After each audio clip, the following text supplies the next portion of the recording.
International asylum and migration are a complex phenomenon that affects our daily lives in an increasingly interconnected world. Since the beginning of 2018, around 36,000 migrants and refugees entered Europe by sea. Driven out by violent conflicts and extreme poverty, thousands attempt to reach Europe in smugglers' boats that are unfit for open water. Europe and the Middle East have been grappling with a refugee crisis since the conflict in Syria erupted in 2011. While in Africa, high poverty rates and instability have pushed hundreds of thousands out. How do these refugees and migrants flee their countries? The first challenge that migrants face is agreeing with smugglers to walk the road until they reach the launching point. There's two popular routes that migrants and asylum seekers are taking, from African countries across the desert to reach Libya, while migrants from the Middle Eastern countries usually go to Turkey. Since January 2015, about 400,068,977 refugees and migrants have reached Italy. Of those who disembarked, 90% departed from Libya. The majority of them were from Eastern and Western Africa. At the same time, more than 1 million refugees and migrants have reached Greece. Nearly half of them were Syrians. Others were from Afghanistan, Iraq, Pakistan, and a range of other countries. The second challenge that migrants face through their trip is the protection challenges along these corridors. Human rights challenges include deaths at sea, in the desert, and in other transit locations, missing refugees and migrants, physical and emotional abuse, sexual and gender-based violence, human trafficking, arbitrary detention, forced labor, and extortion. Migrant smugglers have been instrumental in these movements, making significant profits and at times engaging in abuse and exploitative practices. The third challenge, the dangerous sea trip.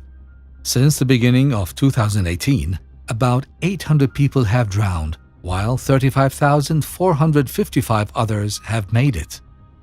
The fourth challenge, instead of working to understand and address the drivers of migration, European countries have built walls and made deals to send asylum seekers back to campuses in Libya or Turkey.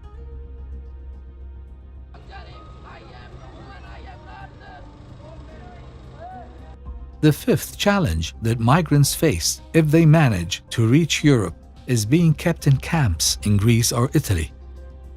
The implementation of the EU-Turkey and EU-Libya deals, coupled with the closing of borders along the Western Balkan route, left refugees stranded.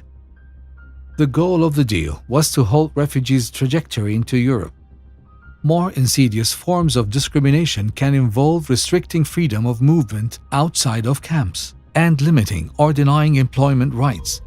Host governments may also neglect to provide refugees and asylum seekers with identity documents. Even when migrants reach the peaceful zone, some fights are still ahead. Those who make it face the last challenge, not death or separation, but discrimination.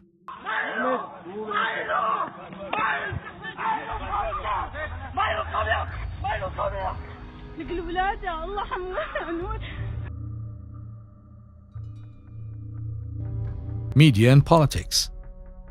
1. Discrimination against refugees and migrants has been on the rise in many parts of the world. 2. Barely a day goes by without multiple media reports focusing on negative aspects of migration. 3.